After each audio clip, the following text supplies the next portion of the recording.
When auto racing first began in the by S1AP Shoes. 1890s, it was extremely simple. Get a bunch of cars and drivers together and have them race from one town to another. First one there wins. In a time before purpose-built racetracks or electronic timing and scoring existed, this was the easiest way to put on a race and have an undisputed winner. However, these events were held on public roads, and thus you couldn't sell tickets and anyone could just waltz up and watch a race for free, or at least a segment of it. People wanted to watch the entire race and were willing to pay to make that happen, so around the turn of the 20th century, auto racing migrated onto horse racing tracks, as there were already hundreds of them dotted across Europe and North America. Fans could watch the entire race, get food and drinks, and even bet on the outcome.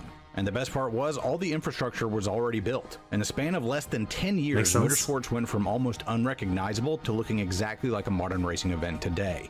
But no matter how much the sport of auto racing changes or how much different it looks as the decades drag on, some people are always going to want to do things the old way.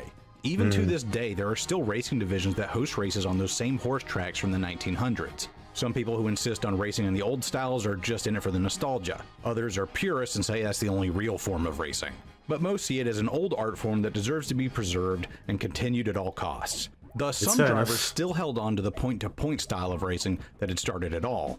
In 1911, the Rally of Monte Carlo was held in Monaco, and the name stuck. That style of racing forever thereafter was known as rally racing. Eventually, instead of one-day point-to-point races, the long rallies were broken up into segments run across multiple days. That way fans could watch more racing and get more bang for their buck. After World War II, motor racing saw an insane boom in popularity all over the world. By 1950, Formula One had begun competition and several rally series had popped up. But in 1973, the FIA, the sanctioning body for F1, threw their hat into the rally ring and created the World Rally Championship, or WRC. Yes. Immediately they saw... I had a game on PS1, I think, with this logo. I've talked about it before, yeah. I used to play that game on PS1. I don't remember much from it, except going to like a neighbor's house who actually had more than one controller and playing with them, yeah.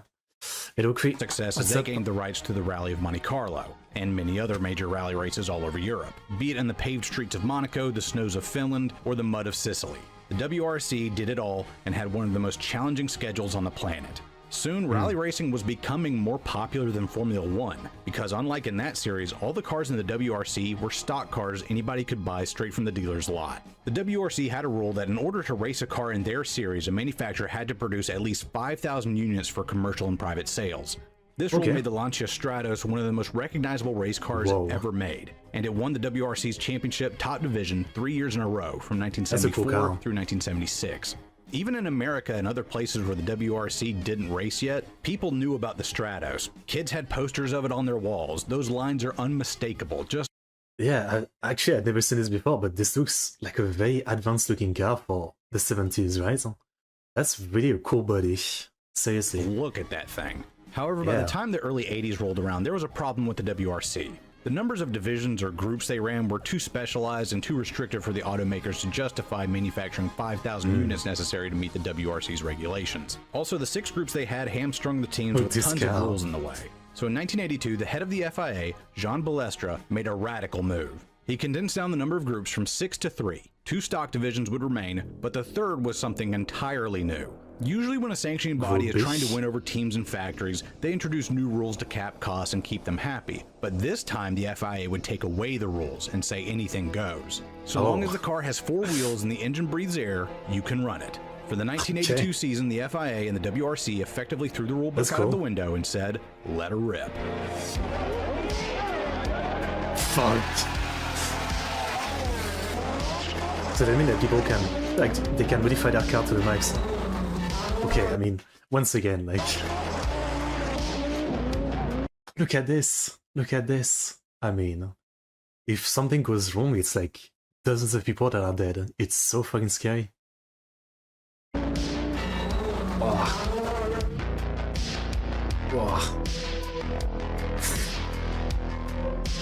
That's a crazy image, huh?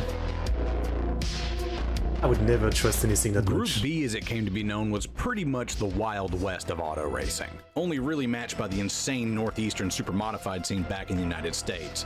Instead of 5,000 units needing to be produced, it was lowered down to 200, and if you changed something on your car from one year to the next, you only needed to make 20 more, a laughably low limit. There were no restrictions on horsepower, turbo and superchargers were given the go-ahead, and you could run any engine you wanted, and even the dimensions of the cars were not mandated, meaning that you could watch a rear-engine Porsche 959 compete directly against a front-engine Soviet-built Lada. Yeah, the commie car. Group B was completely insane, and I love it. And the manufacturers put their money where their mouth was by putting forth some of the most monstrous cars to ever grace a race course. They started throwing money at their Group B programs and let their engineers go hog wild. Lancia were here to take their crown back yet again with their Rally 037, the spiritual successor to the Stratos. It had a 2-liter rear-mounted 4-cylinder engine that produced 265 horsepower. That doesn't sound like much, but with one of the few rules being a 960 kilogram minimum vehicle weight, about 2,100 pounds, that meant the 037 could absolutely fly through the streets. Lancia would claim the manufacturer's title in 1983, and they had yet another classic car to their name. The 037 in the Martini colors would become as iconic as any race car could ever hope to be. But their main rival in the 1980s was unquestionably Audi and their Quattro series of cars. The fact that the word Quattro rung a bell for you tells you how influential this series was in its heyday. Audi had won the title in 1982 with a nifty idea. Wow, the drifting is so cool. The car was a front-engine design and looked fairly normal, but it had a turbocharged inline 5-cylinder motor, and the 4-wheel drive meant that all 4 wheels could put down the 340 horsepower it produced. It was significantly over the minimum weight, being just a touch under 2,500 pounds, but that much power combined with a way to actually get it on the ground effectively meant that Lancia had serious competition. 4-wheel drive for rally was largely seen as a novelty before Group B, as it was just too unreliable and broke easily. But Audi had apparently found the secret sauce and changed the game forever. They also started an arms race by constantly updating the Quattro. They started off with the Quattro A1 in 1983, but next they debuted the Sport Quattro S1. This was a big step up in 2 ways. First, it produced 100 more horsepower than the A1, despite using basically the same engine layout. And second, it really delved deep into the ever-evolving world of aerodynamics. Aero had been something that race teams all over the world had been fiddling with since the 1950s, but cars at the time simply did not go fast enough to make it worth spending that kind of money on R&D. But Group B pushed the envelope so much in the power department that aero was now a real concern, and the cars began looking less like street cars and more like rocket ships. Peugeot was also in the thick of it with their offering, the 205 T16. It had an inline-4 turbocharged engine that made in excess of 500 horsepower and had aero scoops jutting out of every corner of the car. And despite it having that big front engine compartment, that's not actually where the engine is. It's in the middle for better weight distribution, because this is Group B and you can just do that sort of thing. It won the manufacturer's title in 1985 and 1986 with Timo Salonen at the helm. Now's where we get to talk about the absolute mad lads and lasses that drove these things, because they were every bit as weird as their cars. Timo Salonen was a Finnish driver who, despite his appearance making him look like a tax accountant, was the best driver in Group B's history, winning more events than anyone else. He was a laid-back man who never lost his cool and insisted on driving the car with just one hand and the other one being permanently left on the shifter. Stig Blomqvist took up driving duties for Audi and tamed their Quattro series, being instrumental to their title in 1984. Walter Roll won the title for Lancia in 1983, and of course we have to mention the Queen of the Hill, Michèle Mouton. She is arguably the greatest female race car driver that has ever lived. She set the Pikes Peak hill climb record in 1985, won the 24 Hours of Le Mans, and to this day she is the only woman to have ever won a WRC event. And there you have it, a recipe for success. The fastest cars ever built for rally racing mixed with the best drivers in the world. The FIA wanted to give the WRC a shot in the arm, and they had done it. By 1984, the WRC was more popular than Formula One, and fans flocked to these events in the hundreds. This really sounds fun. I mean, it's one of those things where, like, you know, for me, like, for example, I watched the UFC, right? And people often say that, like, they'd want, like, some organization to basically kind of do something like this, which would be, like, something with no rules. You can dope as much as you want. There's literally, like, no limitation on that.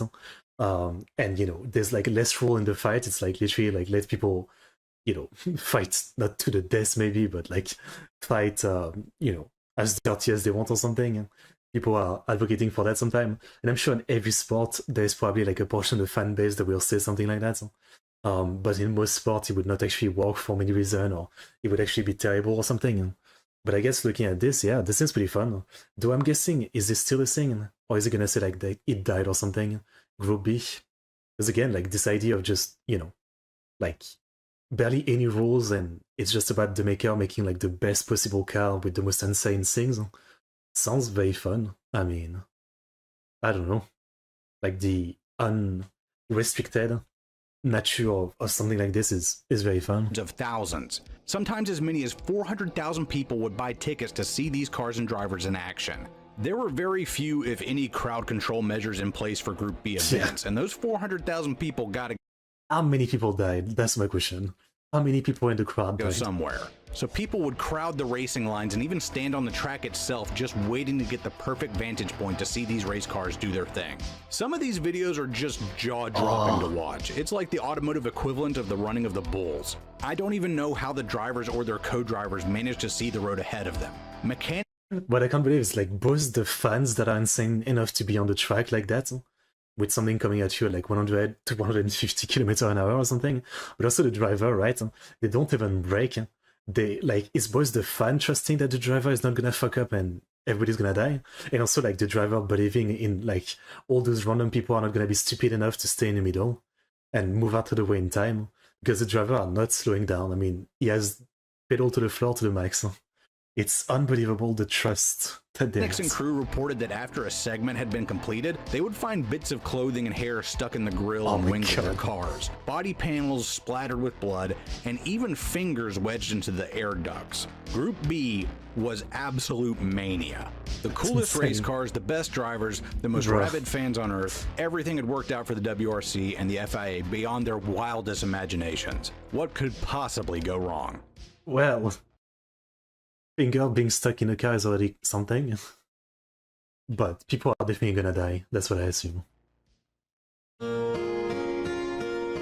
it takes is one bad crash. I mean, that's what happened with Le Mans, right?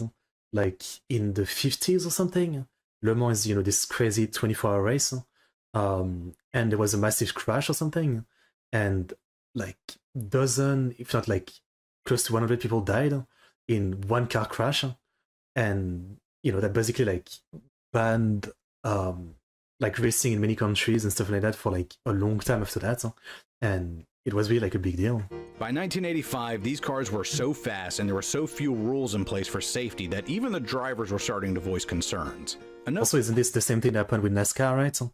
Like with Dale Earnhardt, the greatest of all time or whatever in NASCAR, basically he died in a race, and a lot of people had died before in racing NASCAR because as time was passing, they kept increasing. Actually, no, I'm wrong about the story. I mean, I guess a lot of people were dying in NASCAR because, there was no regulation and, speed was increasing. Eventually, they introduced like restrictor plate to stop that, which was really like one step to like bring it down. And then when he died, Dale Earnhardt, I guess they introduced even more like safety measure, and, there was not anymore like this culture of trying to push the limit of speed, which again, it's one of those things where like I always feel very mixed about things like that in sport. Like I understand like the need for safety, but for the sport itself, if the driver are willing, it feels like, I don't know, kind of not a great thing to put this kind of limits. Like it's a weird thing because on one hand, like I'm not saying I want to watch a sport where people die, that's not what I'm saying, but a lot of sport gets more boring when there's more and more rules being added to limit things and make things safer. There's like, as a human being, there's an appeal to watching incredibly dangerous things being done. So a lot of sports get more boring when safety is introduced. And I understand that often it's introduced because a lot of people died. So in a way it makes sense, but there's still a part of you that's like, I mean, it's kind of the fun of the sport, like how life or death it can be, and people actually doing it. If it's not the crowd dying, if it's like a driver, for example, the people doing it are the one making that decision. I don't know. That's how I look at it. The rule in Group B, or really lack thereof, was that cars could be made of any material, including aluminum. Those Audis and Lancias that weighed scarcely more than a metric ton were able to do so because of their aluminum frames and roll. The stream is stuttering. On my side, there's nothing about it. I don't have any drop frames, so it's either on YouTube or your side, I think. Is anybody else watching? Is the stream stuttering for you? On my side, I think it's fine. Cages. And the thing about aluminum, I've got 0% it likes drop to frame. bend. If you've ever been on a commercial flight and got a window seat above the wings, you know how much aluminum can flex during flight. That's a good thing for a plane, but not so much for a car. Rescue workers were also not numerous enough to do anything in case a car went off the track. It could take half an hour for them to show up on the scene, and their communications were also horrendously lacking. Oftentimes, the only way they found out that a driver had wrecked was when another driver drove past, finished their segment, got out of the car, and reported the smoke they had seen to an official. By the time medics and firefighters arrived, it was often far... Oh, TF1. This is like one of the, if not the biggest, like French TV station. You watch the stream and it's fine. I don't know. I mean, it's possible, but again, like on OBS, you know, the streaming thing, it says like 0% drop frame. And, you know, if I was having bad internet, it would say like 1 or 2 or 3%. So I don't know. Too late. Not to mention the hundreds of thousands of spectators crowding the roads made it hard to get to the scene even if their communication was better. Yeah. On May 2nd, 1985, at the Corsica rally, a Lancia 037, piloted by Attilo Bottega, went off and slammed into a tree. His co-driver was okay, but when medics arrived 20 minutes later, they found the co-driver Mauricio limping out of the woods and Bottega dead still inside of the car. The drivers petitioned the FIA to do something, but they determined that at the speed the car was going, nothing would have prevented Attilo's death. It was more or less hand-waved away as a freak accident. Racing is inherently dangerous, that's true, but the FIA's investigation left drivers with little peace of mind. But later in the year during the Argentinian rally, Ari Vatanen crashed in a scary rollover. He broke both legs and a few ribs, one of which punctured his lung. He and his co-driver survived, but they both vowed to never race in Group B again. The cars were becoming so fast with so much power that one driver said the cars moved faster than he could react. It was more or less driving on instinct right on the razor's edge of what was humanly possible. Going into 1986, the FIA finally budged and outlawed aluminum roll cages and set limits on aero devices like wings and spoilers, in hopes of slowing the car. I guess what would make sense is, yeah, like putting rules that you can't build the car in something so shitty that, you know, if there's a crash, you're sure to be dead. I guess you can put rules to have try to build more protection in case of a crash. I guess that's fine. Yeah.